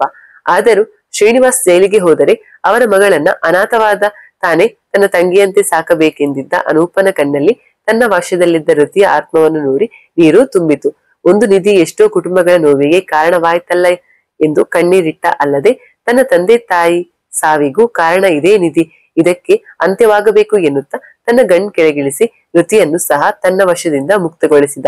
ಒಮ್ಮೆಲೆ ಶ್ರೀನಿವಾಸನ ಮುಂದೆ ಬಂದು ನಿಂತ ರತಿಯ ಆತ್ಮ ಅವನನ್ನ ನೋಡಿದಾಕ್ಷಣ ತನ್ನ ಜೀವನ ಹೇಗಿರುವ ಬದಲು ಇವನಿಂದ ಹೇಗಾಯ್ತು ಎಂದು ಕಿರುಚತೊಡಗಿತು. ಹಾಗೆಯೇ ಮುಂದೆ ಬಂದ ರತಿಯ ಆತ್ಮ ಶ್ರೀನಿವಾಸನನ್ನು ಹಿಂಸಿಸಲು ಮುಂದಾಯಿತು. ಆ ಹಿಂಸೆಗೆ ಎಚ್ಚರಗೊಂಡ ಶ್ರೀನಿವಾಸ್ ಗೆ ರತಿಯ ಆತ್ಮ ಕಂಡೊಡನೆ ಭಯಕ್ಕೆ ಎದೆ ನಿಂತಂತಾಯ್ತು. ಹಾಗೆ ಎದೆ ಹಿಡಿದು ನಿಂತ ಶ್ರೀನಿವಾಸನ ದೇಹದೊಳಗೆ ರತಿ ಒಮ್ಮೆ ಪ್ರವೇಶಿಸಿ ಹೊರಬಂದಳು. ಅವಳ ಪ್ರವೇಶಕ್ಕೆ ನಡುಗಿದ್ದ ಶ್ರೀನಿವಾಸ್ ಒಮ್ಮೆಲೆ ರಕ್ತ ಕಾರಿ ಕೆಳಗೆ ಬಿದ್ದು ಒದ್ದಾಡಿ ನರಳುತ್ತಿದ್ದ. ಹಾಗೆಯೇ ನರಳುತ್ತಾ ಅಂತಿಮವಾಗಿ ಮರಣ ಹೊಂದಿದ. ಕೊನೆಗೆ ಮುಕ್ತಿ ಹೊಂದಿದ ರತಿಯ ಆತ್ಮ ಆ ಕತ್ತಲಿನ ವಾತಾವರಣದಲ್ಲಿ ತನ್ನ ಆ ಜನ್ಮದ ಅಂತ್ಯಕ್ಕನುಗುಣವಾಗಿ ಲೀನವಾಗಿ ಹೋಯಿತು. ಈಯ ಕೂಡ ಅಳುತ್ತಾ ಅಲ್ಲಿಂದ ಹೊರಟಿದ್ದಳು. ಅನೂಪನ ಕಣ್ಣಿನಲ್ಲೂ ರತಿಯ ಜೀವನ ನೆನೆದು ಹನಿ ಬೀಳತೊಡಗಿತ್ತು. ಸ್ವಲ್ಪ ಸಮಯದಲ್ಲೇ ಸೂರ್ಯನ ಕಿರಣಗಳು ಭೂಮಿಯನ್ನ ಚುಂಬಿಸುತ್ತಿದ್ದವು. ಅನೂಪನು ಸಹ ತಲೆ ಸುತ್ತಿ ಬಿದ್ದವನಂತೆ ನಾಟಕ ಆಡುತ್ತಾ ಅಲ್ಲಿಯೇ ಬಿದ್ದ. ಬೆಳಗ್ಗೆ ಅವರನ್ನ ಎಬ್ಬಿಸಿದ ಅರುಣ್ ಏನಾಯ್ತು ಎನ್ನುತ್ತಾ ಅಲ್ಲಿಯೇ ಇದ್ದ ಶ್ರೀನಿವಾಸನ ಶವವನ್ನ ನೋಡಿ ಮತ್ತೆ ಕೊಲೆನ ಎಂದು ತಲೆ ಕೆಡಿಸಿಕೊಂಡ. ಶವವನ್ನ ಮುಂದಿನ ಪರಿಶೀಲನೆಗೆ ಕಳುಹಿಸಲಾಯಿತು. ಅನೂಪ್ ಮತ್ತು ಸುನೀಲ್ರನ್ನ ಆಸ್ಪತ್ರೆಗೆ ದಾಖಲಿಸಲಾಯಿತು. ಮೆಲ್ಲನೆ ಎದ್ದ ಅನೂಪ ಇದು ನಿಧಿ ಪಡೆಯಲು ಹೋಗಿ ಮಾಟವಿದ್ಯೆ ವಿಫಲವಾಗಿ ಆದ ಸಾವು ಎಂದು ಒಂದು ಸಣ್ಣ ಕಟ್ಟುಕತೆಯನ್ನ ಹೇಳಿ ಸುಮ್ಮನಾದ. ನಂತರ ಊರಿಗೆ ಹೋಗಲು ಸಿದ್ಧನಾಗಿ ಹೊರಬಂದ ಅನೂಪನ ಮುಂದೆ ಈಯಾ ನಿಂತಿದ್ದಳು. ನೀರು ತುಂಬಿದ್ದ ಕಣ್ಣುಗಳನ್ನ ಒರೆಸಿಕೊಳ್ಳುತ್ತಾ ಅನೂಪನಿಗೆ ಧನ್ಯವಾದಗಳನ್ನ ತಿಳಿಸಿ, ನನ್ನಿಂದ ನೀವು ತಪ್ಪಿ ಮಾಡಿದಂತಾಯ್ತು, ಕ್ಷಮಿಸಿ ಎಂದಳು. ತಪ್ಪಾಗಿದ್ದರೆ ನಾನು ಅದನ್ನ ಮಾಡುತ್ತಿರಲಿಲ್ಲ. ತಪ್ಪು ಮಾಡಿದವರಿಗೆ ಶಿಕ್ಷೆ ಆಗಲೇಬೇಕು. ಆ ಶಿಕ್ಷೆ ಯಾವ ರೂಪದಲ್ಲಿ ಆದರೆ ಏನು ಎಂದ ಅನೂಪ. ಅದಕ್ಕೆ ಸುಮ್ಮನಾದ ಈಯಾ, ಅನಿಕಾಳ ಬಲಿಯಿಂದ ನಿಧಿಗೆ ಕಾವಲಾಗಿದ್ದ ಶಕ್ತಿಯ ಬಲಿ ಕೂಡ ಆಗಿದೆ. ಅದನ್ನು ಸರ್ಕಾರದ ವಶಕ್ಕೆ ಪಡೆದುಕೊಳ್ಳಿ ಆಮೇಲೆ ಎಂದು ಹೇಳುತ್ತಾ ಸುಮ್ಮನಾದಳು. ಅನೂಪ ಅದೇನು ಹೇಳಿ ಎಂದಾಗ, ಶ್ರೀನಿವಾಸನ ಮಗಳನ್ನು ನನಗೆ ಕೊಟ್ಟರೆ ನಾನು ನನ್ನ ಮಗಳಂತೆ ಸಾಕುತ್ತೇನೆ ಎಂದಳು. ಇಯಾಳ ಒಳ್ಳೆಯ ಮನಸ್ಸನ್ನ ತನಿಖೆಯ ಸಮಯದಲ್ಲೇ ಅರಿತಿದ್ದ ಅನೂಪ ಸರಿ ಎಂದು ಉತ್ತರಿಸಿ, ನಾನು ಕಾನೂನಿನ ಪ್ರಕಾರ ಅವಳನ್ನ ಕರೆತರುತ್ತೇನೆ ಎಂದು ಅಲ್ಲಿಂದ ಸಿಟಿ ಕಡೆ ಹೊರಟ. ಕೇಸ್ನ ಪ್ರತಿ ಹಂತವನ್ನ ಮುಗಿಸಿದ ಅನೂಪ ಕಾರ್ ಸ್ಟಾರ್ಟ್ ಮಾಡಿ ಬೆಂಗಳೂರಿಗೆ ಹೊರಟ. ದಾರಿಯಲ್ಲಿ ಒಂಟಿಯಾಗಿ ಹೋಗುತ್ತಿದ್ದ ಆ ಪಯಣದಲ್ಲಿ ಎಲ್ಲ ಪರ್ಫೆಕ್ಟ್ ಆಗಿ ಮುಗಿತು ಎಂಬ ಖುಷಿ ಅವನಲ್ಲಿ. ತನ್ನ ಜೀವನದ ಸಾಧನೆಯ ಜೊತೆಗೆ ತನ್ನ ವೃತ್ತಿ ಜೀವನದಲ್ಲಿ ಸಹ ಉತ್ತಮ ಗೆಲುವು ಸಾಧಿಸಿದ ಖುಷಿಯಲ್ಲಿ ಹೋಗುತ್ತಿದ್ದ ಅನೂಪ ಜೀವನದ ಎಲ್ಲಾ ಘಟನೆಗಳನ್ನ ನೆನೆಯುತ್ತಾ ಅದಕ್ಕೆ ನನ್ನ ಉತ್ತರ ಹೇಗಿತ್ತು ಎಂದು ಯೋಚಿಸುತ್ತಾ ಹಾಗೆ ಹೋಗುತ್ತಿದ್ದ ಅನೂಪನಿಗೆ ಮಾಯಿಯ ನೆನಪಾಯಿತು. ಒಮ್ಮೆಲೆ ಕಾರ್ನ ವೇಗ ಕೂಡ ಕಡಿಮೆಯಾಯಿತು. ಇಲ್ಲಿಯವರೆಗಿನದು ವೇದಿಸಿದರೆ ಬಗೆಹರಿಯುವಂತದ್ದು, ಅದಕ್ಕೆ ಸರಿ ಹೋಯಿತು. ಆದರೆ ಈ ಪ್ರಶ್ನೆಗೆ ಉತ್ತರ ಹೇಗೆ ನೀಡಲಿ? ನನ್ನ ಮನಸ್ಸಲ್ಲಿದ್ದಂತೆ ಒಪ್ಪಿಕೊಂಡರೆ ಮುಂದಿನ ನನ್ನ ಪೊಲೀಸ್ ವೃತ್ತಿ ಜೀವನದಲ್ಲಿ ಇಂತಹ ಯಾವುದಾದ್ರೂ ಕೇಸ್ನಲ್ಲಿ ನನಗೆ ಏನಾದ್ರೂ ಆಗಿ ಅವಳ ಜೀವನ ನೋವಲ್ಲೇ ಮುಳುಗಿದರೆ ಅಂದು ಅವಳ ಕಣ್ಣೀರನ್ನ ನೋಡೇ ಸಹಿಸಲಾಗದೆ ತಿರುಗಿ ನಿಂತ ನನಗೆ ಮುಂದೆ ಅವಳ ಬಾಳ್ನಲ್ಲಿ ನನ್ನ ಜೀವನದ ನೋವನ್ನ ಬೆರೆಸಿದರೆ ಒಪ್ಪಿಕೊಳ್ಳುವುದು ಬೇಡ ಎಂದುಕೊಂಡರೆ ಒಂದೆಡೆ ಮನಸ್ಸು ಕೇಳುತ್ತಿಲ್ಲ, ಇನ್ನೊಂದೆಡೆ ಮಾಯಿ ನಿನ್ನನ್ನು ಬಿಟ್ಟು ನಾನು ಬದುಕಿರುವುದಿಲ್ಲ ಎಂದು ಹೇಳಿದ ಮಾತು ಭಯ ತರುತ್ತಿತ್ತೆ. ಏನು ಮಾಡಲಿ ಎಂಬ ಗೊಂದಲದಲ್ಲೇ ತನ್ನ ಮನಸ್ಸಿನಲ್ಲೇ ಯುದ್ಧ ಆರಂಭಿಸಿದ. ಹೀಗೆ ಯೋಚಿಸುತ್ತಾ ಮೊದಲು ಮಾಯಿಯ ಮನೆಗೆ ಹೋಗಿ ಎಲ್ಲರ ಮುಂದೆ ಅವಳಲ್ಲಿ ನನ್ನ ವೃತ್ತಿ ನನ್ನ ಜೀವನ ಎಲ್ಲ ತಿಳಿಸೋಣ, ಅನಂತರ ಏನಾಗುತ್ತೋ ಹಾಗೆ ನಡೆಯೋಣ ಎಂದು ತೀರ್ಮಾನಿಸಿದ. ಹೀಗೆ ಬಂದ ಅನೂಪ ತಾನು ಬಾಡಿಗೆಗೆ ಇದ್ದ ಮನೆಯ ಮುಂದೆ ಕಾರ್ ನಿಲ್ಲಿಸಿ ಹಾಗೆ ಮಾಯಿ ಮನೆಯ ಕಡೆ ನೋಡಿದ. ಯಾರೂ ಕಾಣಲಿಲ್ಲ. ಹಾಗೆ ನೋಡುತ್ತಾ ಗೇಟಿನ ಬಳಿ ಬರುತ್ತಿರುವಾಗ ಮಾಯಿ ತನ್ನ ಮನೆಯ ಒಂದು ಕಿಟಕಿ ಬಳಿ ಕಣ್ಣೊರೆಸಿಕೊಳ್ಳುತ್ತಾ ಕುಳಿತಿರುವುದು ಕಾಣಿಸಿತು. ಆಗಲೇ ಹೋಗಿ ತಬ್ಬಿ ಸಮಾಧಾನ ಮಾಡಬೇಕೆನಿಸಿದರು. ಅದೇಕೋ ಹಾಗೆ ಮುಂದುವರಿದ. ಅವನು ಗೇಟ್ ತೆಗೆದ. ಆ ಸದ್ದಿಗೆ ಗೇಟ್ ಕಡೆಗೆ ತಿರುಗಿದ ಮಾಯಿಗೆ ಅನೂಪನನ್ನು ನೋಡಿದಾಕ್ಷಣ ಪಂಜರದ ಪಕ್ಷಿಯನ್ನು ಆರಿ ಹೋಗಲು ಬಿಟ್ಟಾಗ ಆಗುವಷ್ಟು ಖುಷಿಯಾಯಿತು. ಅಲ್ಲಿಂದಲೇ ಅನು ಎನ್ನುತ್ತಾ ಅವನ ಬಳಿ ಓಡಲು ತನ್ನ ರೂಮ್ನಿಂದ ಹೊರಬಂದಳು. ಅಷ್ಟರಲ್ಲಿ ಎದುರಾದ ಮಾಯಿಯ ತಂದೆ ಅವಳನ್ನ ತಡೆದು ಅವನ ಬಳಿ ನಿನಗಿಂತ ನನಗೆ ಹೆಚ್ಚು ಕೆಲಸ ಇದೆ ಎಂದು ಗದರಿ ಅವಳನ್ನ ಅಲ್ಲೇ ಕೂರಿಸಿ ಬಾಗಿಲ ಚಿಲಕ ಹಾಕಿ ಅನೂಪನಿದ್ದ ಮನೆ ಕಡೆ ಹೊರಟ. ಹಾಗೆ ಅಳುತ್ತಿದ್ದ ಮಾಯಿಯನ್ನು ಅವಳ ತಾಯಿ ಸಮಾಧಾನ ಮಾಡುತ್ತಾ ಕುಳಿತರು. ಅನೂಪ ಅಷ್ಟರಲ್ಲಾಗಲೇ ತನ್ನ ರೂಮ್ ಬೀಗ ತೆಗೆದು ತನ್ನಿಂದಲೇ ಮಾಯಿ ಅಳುತ್ತಿದ್ದಾಳೆ ಎಂಬ ದೃಢಚಿತ್ತದಲ್ಲಿ ಕಣ್ಣಲ್ಲಿ ಬರುತ್ತಿದ್ದ ನೀರಿನ ಹನಿಗಳನ್ನ ಒರೆಸಿಕೊಳ್ಳುತ್ತಾ ನಿಂತಿದ್ದ. ಹಿಂದೆ ಬಂದ ಮಾಯಿಯ ತಂದೆ ಬಾಗಿಲಿಗೆ ಬೆನ್ನು ಮಾಡಿ ನಿಂತು ಕಣ್ಣೀರಿಡುತ್ತಿದ್ದ ಅನುಪನನ್ನ ತಿರುಗಿಸಿ ಕೆನ್ನೆಗೆ ಒಂದು ಬಾರಿಸಿದ. ಹಾಗೆಯೇ ಕೆನ್ನೆ ಹಿಡಿದು ನಿಂತ ಅನುಪ ತನಗೆ ಹೊಡೆದ ವ್ಯಕ್ತಿಯನ್ನು ಬಿಟ್ಟ ಕಣ್ಣು ಬಿಟ್ಟ ಹಾಗೆ ನೋಡುತ್ತಾ ನಿಂತ. ಆವೇಶದಿಂದ ಮಾತನಾಡಲು ಶುರು ಮಾಡಿದ ಮಾಯಿಯ ತಂದೆ, ನೀನು ಯಾರು ಅಂತ ಗೊತ್ತಿಲ್ಲ, ನಿನ್ನ ಹಿನ್ನೆಲೆ ಗೊತ್ತಿಲ್ಲ, ನೀನು ನನ್ನ ಮಗಳನ್ನ ಪ್ರೀತಿಸುತ್ತೀಯ, ಚಿಕ್ಕ ವಯಸ್ಸಿನಿಂದ ಕಣ್ಣಲ್ಲಿ ಕಣ್ಣಿಟ್ಟು ನೋಡಿಕೊಳ್ಳೋದು ನಾವು, ಅವರ ತಲೆಗೆಡಿಸಿ ಕರೆದುಕೊಂಡು ಹೋಗೋದು ನೀವು, ನಿನ್ನ ವರ್ತನೆಯೇ ವಿಚಿತ್ರ, ಇನ್ನು ಈ ಮನೆಗೆ ಬಂದು 1 ವರ್ಷ ಕೂಡ ಆಗಿಲ್ಲ, ಒಳ್ಳೆಯವನಾಗಿದ್ದರೆ ಸರಿ ಎನ್ನಬಹುದಿತ್ತು, ಆದರೆ ಆಗಲೇ ನಮ್ಮ ಕಣ್ಣೆದುರು ಪೊಲೀಸ್ ನಿನ್ನ ಹಿಡಿದುಕೊಂಡು ಹೋಗಿದ್ದಾರೆ, ಬಿಡುಗಡೆ ಆಗಿರಬಹುದು, ಆದರೆ ಇನ್ನೂ ಏನೇನು ಇದೆಯೋ ನಿನ್ನ ಜೀವನದಲ್ಲಿ, ನಿನ್ನ ನಂಬಿ ನನ್ನ ಮಗಳನ್ನ ಕಳೆದುಕೊಳ್ಳೋಕೆ ನಾನು ಒಪ್ಪುವುದಿಲ್ಲ, ಅದಕ್ಕೆ ನೀನಾಗೆ ಬಂದು ನಾನು ನಿನ್ನ ಪ್ರೀತಿಸುತ್ತಿಲ್ಲ ಎಂದು ಹೇಳಿ ಅವಳಿಂದ ದೂರ ಹೋಗು, ಇಲ್ಲ ಅಂದರೆ ನಾನು ಸುಮ್ಮನಿರಲ್ಲ ಎಂದರು. ಅವರ ಮಾತು ಯಾವುದೂ ಕೇಳಿಸಿಯೇ ಇಲ್ಲ ಎಂಬಂತೆ ಇದ್ದ ಅನೂಪ ಒಮ್ಮೆಲೆ ಅಚ್ಚರಿಯಿಂದ ಬೆರಗುಗಣ್ಣಲ್ಲಿ ಗೋಪಾಲ್ ಸಾರಿ ಎಂದ. ಮಾಯಿಯ ತಂದೆಗೆ ಅವನ ವರ್ತನೆ ವಿಚಿತ್ರ ಎನಿಸಿತು. ಎಷ್ಟೋ ದಿನಗಳಿಂದ ಗೊತ್ತು ಎಂಬಂತೆ ಮಾತನಾಡುತ್ತಿದ್ದಾನಲ್ಲ ಎಂದು ಅವನನ್ನ ನೋಡುತ್ತಾ ನಿಂತರು. ಮಾತು ಮುಂದುವರಿಸಿದ ಅನೂಪ, ಸರ್ ನಾನು ಅನೂಪ, ಸರ್ ಗುರುತು ಸಿಗಲಿಲ್ಲವೇ, ನಿಮ್ಮ ಅನೂಪ ಎಂದು ಹಳೆಯ ಕಥೆಗಳನ್ನ ಹೇಳತೊಡಗಿದ. ಒಮ್ಮೆಲೆ ಅಚ್ಚರಿಗೊಂಡ ಗೋಪಾಲ್ ದೇವಿಗೆ ಕಣ್ಣಲ್ಲಿ ನೀರು ತುಂಬಿದವು. ಏಕೆಂದರೆ ತಮ್ಮ ಮನೆಯವರಿಗೂ ತಿಳಿಯದ ಕೆಲವು ಅನೂಪ ಮತ್ತು ತಮ್ಮ ನಡುವಿನ ಘಟನೆಗಳನ್ನ ಅನೂಪ ಹೇಳಿದ್ದ. ಹಾಗೆ ಅವನನ್ನ ತಬ್ಬಿದ ಗೋಪಾಲ್, ಓದಿನ ನಂತರ ಏನಾಯ್ತು ಎಂದು ಕೇಳಿದರು. ಎಲ್ಲವನ್ನೂ ಹೇಳಿದ ಅನೂಪ ಓದು ಮುಗಿಸಿ ಗೋಪಾಲ್ರನ್ನು ಕಾಣಲು ಬಂದಿದ್ದು, ಬಸ್ ಆಕ್ಸಿಡೆಂಟ್ ಅಂತ ಹೇಳಿದ್ದು ಎಲ್ಲವನ್ನ ಹೇಳಿದ. ಒಮ್ಮೆಲೆ ಕುಸಿದ ಗೋಪಾಲ್ ಹಾಗೆಯೇ ಅಲ್ಲಿಯೇ ಇದ್ದ ಕುರ್ಚಿ ಮೇಲೆ ಕುಳಿತು ಉಸಿರು ಬಿಡುತ್ತಾ ಮಾತನ್ನ ಮುಂದುವರಿಸಿದರು. ಆಕ್ಸಿಡೆಂಟ್ ಆಗಿದ್ದು ನಿಜ ಅನೂಪ, ಆದರೆ ನಮಗೆ ಏನೂ ಆಗಲಿಲ್ಲ, ಸ್ವಲ್ಪ ಮಟ್ಟಿಗೆ ಏಟಾಗಿತ್ತು ಅಷ್ಟೇ.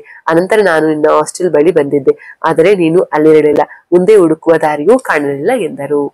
ನಾನು ನೀವು ಸತ್ತು ಹೋದಿರಿ ಎಂದು ತಿಳಿದ ಮೇಲೆ ಅಲ್ಲಿಂದ ಹೊರಟು ಬೇರೆಡೆ ಹೋಗಿ ಕೆಲಸಕ್ಕೆ ಸೇರಿ ಓದು ಮುಂದುವರಿಸಿದೆ ಎನ್ನುತ್ತಾ ತನ್ನ ವೃತ್ತಿ ಜೀವನ ಹಾಗೂ ಈ ಕೇಸ್ ಹೀಗೆ ಎಲ್ಲ ವಿಷಯ ಹೇಳಿದ ಅನೂಪ. ಇವುಗಳಿಂದ ತನ್ನ ಜೀವನದಲ್ಲಿ ಉಂಟಾದ ನಿಗೂಢತೆ, ಯಾರೂ ಬೇಡ ಎಂಬ ಮನೋಭಾವ ಎಲ್ಲ ತಿಳಿಸಿದ. ಎಲ್ಲ ಕೇಳಿದ ಗೋಪಾಲ್, ಎಲ್ಲ ವಿಧಿ, ಏನು ಆಗಬೇಕೋ ಅದು ಆಗಲೇಬೇಕು, ನನ್ನ ಮಗಳು ಮಾಯಿ ಇಷ್ಟಪಡುತ್ತಿರುವುದು ನಿನ್ನನ್ನು ಎಂದು ತಿಳಿಯಿತು, ಅದಕ್ಕೆ ಇಲ್ಲಿ ಬಂದೆ ಎಂದರು. ಅವರು ಮಾತಾಡುವಾಗ ಮುಖ ನೋಡುತ್ತಾ ಏನನ್ನೂ ಕೇಳದ ಜ್ಞಾನದಲ್ಲಿ ನಿಂತಿದ್ದ ಅನೂಪನಿಗೆ ಈಗಿನ ಗೋಪಾಲ್ರ ಈ ಮಾತು ಕೇಳಿ ಮಾಯಿಯ ತಂದೆ ಎಂಬ ಆಶ್ಚರ್ಯದಲ್ಲಿ ಕುಳಿತ. ಅದರ ಜೊತೆಗೆ ನನ್ನ ಮಗಳಿಂದ ನೀನು ನನಗೆ ಮತ್ತೆ ಸಿಕ್ಕಂತಾಯಿತು ಎಂದು ಖುಷಿಪಟ್ಟರು. ಅಲ್ಲದೆ ತಮ್ಮ ಮನೆಗೆ ಕರೆದುಕೊಂಡು ಹೋದರು. ಕೋಪದಲ್ಲಿ ಹೋದವರು ನಯವಾಗಿ ಬಂದದ್ದನ್ನು ನೋಡಿದ ಮಾಯಿಗೆ ಮತ್ತು ಅವಳ ತಾಯಿ ಇಬ್ಬರಿಗೂ ಆಶ್ಚರ್ಯವಾಯಿತು. ನಂತರ ಎಲ್ಲಾ ವಿಷಯಗಳನ್ನ ಗೋಪಾಲ್ ಹೇಳಿದ ಮೇಲೆ ಮಾಯಿಯ ತಾಯಿ, ನಮ್ಮ ಅನೂಪನ ಇವನು ನಾವು ಓದಿಸಿದ್ದಕ್ಕೂ ಇಂದು ಸಾರ್ಥಕವಾಯಿತು ಎಂದು ಖುಷಿಪಟ್ಟರು. ಮಾಯಿಗಂತೂ ಆಕಾಶವೇ ಉಡುಗೊರೆಯಾಗಿ ಸಿಕ್ಕಂತಾಯಿತು. ಎಲ್ಲ ವಿಷಯಗಳ ಸಮಾಗಮದ ನಂತರ ಎಲ್ಲರ ಮನಸ್ಸು ತಿಳಿ ನೀರಿನ ನದಿಯಂತೆ ಶಾಂತ ಮತ್ತು ಪರಿಪೂರ್ಣವಾಯಿತು. ಅನೂಪನ ಮನಸ್ಸಿನಲ್ಲೂ ಮಾಯಿಗೆ ಜಾಗವಿದ್ದರಿಂದ, ಮುಂದೆ ಎಲ್ಲರ ಒಪ್ಪಿಗೆ ಮೂಡಿದ್ದರಿಂದ ಆ ಪ್ರೀತಿ ಮದುವೆಯ ಮುನ್ನುಡಿ ಪಡೆಯಿತು. ಕೆಲವು ದಿನಗಳ ನಂತರ ಪ್ರತಿಯೊಬ್ಬರ ಸಮ್ಮುಖದಲ್ಲಿ ಸಕಲ ಮಂತ್ರ ನಾದಸ್ವರಗಳ ಸಮೇತ ಎಲ್ಲರ ಆಶೀರ್ವಾದದೊಂದಿಗೆ ಅನುಮಾಯಿಯರ ಜೀವನ ಶುಭಾರಂಭವಾಯಿತು. ಮುಂದೆ ಶ್ರೀನಿವಾಸರ ಸಾವಿನ ಕೇಸನ್ನು ಕಟ್ಟುಕತೆಯಲ್ಲಿ ಮುಚ್ಚಿಟ್ಟಿದ್ದರಿಂದ ಕೇಸ್ ಸಂಪೂರ್ಣ ಖುಲಾಸೆಯಾಯಿತು. ನಿಧಿಯನ್ನು ಸರ್ಕಾರಕ್ಕೆ ವಹಿಸಿದ ಅನೂಪ ಅದರಿಂದ ಬಂದ ಬಹುಮಾನದ ಫಲವನ್ನ ಮತ್ತು ಕಾನೂನಿನನ್ವಯ ಶ್ರೀನಿವಾಸನ ಮಗಳನ್ನ ದತ್ತು ಪಡೆದು ಇಯಾಳಿಗೆ ನೀಡಿದ. ಆ ಮಗುವನ್ನ ಪಡೆದ ಅನೂಪ ನೀಡಿದ ಬಹುಮಾನದ ಹಣದಲ್ಲಿ ಆ ಮಗುವಿಗೆ ಹೊಸ ಜೀವನ ಕಲ್ಪಿಸುತ್ತಾ ಜೀವಿಸತೊಡಗಿದಳು. ಪಾಪ ಭಯದಲ್ಲೇ ಮುಳುಗಿದ್ದ ನಮ್ಮ ಸುನಿಲ್ ಸಾರ್ ಮಾತ್ರ 1 ತಿಂಗಳು ಜ್ವರದಲ್ಲಿ ಸೊರಗಿ ಈ ಊರಿನ ಸಹವಾಸವೇ ಬೇಡವೆಂದು ಬೇರೆಡೆಗೆ ಟ್ರಾನ್ಸ್ಫರ್ ಮಾಡಿಸಿಕೊಂಡು ಹೊರಟಿದ್ದ. ಹೀಗೆ ಕಾರ್ಮುಗಿಲಿನ ನಿಗೂಢತೆಗೆ ತೆರೆಬಿದ್ದು ಜನರ ಭಯವು ಅಂತ್ಯ ಕಂಡು ನಿಟ್ಟುಸಿರಿನ ವಾತಾವರಣ ಆವರಿಸಿತು. ಕತೆ ಇಲ್ಲಿಗೆ ಮುಕ್ತಾಯಗೊಳ್ಳುತ್ತೆ. ಇನ್ನೊಂದು ಕಥೆಯೊಂದಿಗೆ ಭೇಟಿಯಾಗೋಣ. ಅಲ್ಲಿವರೆಗೂ ಟೇಕ್ ಕೇರ್, ಬಾಯ್.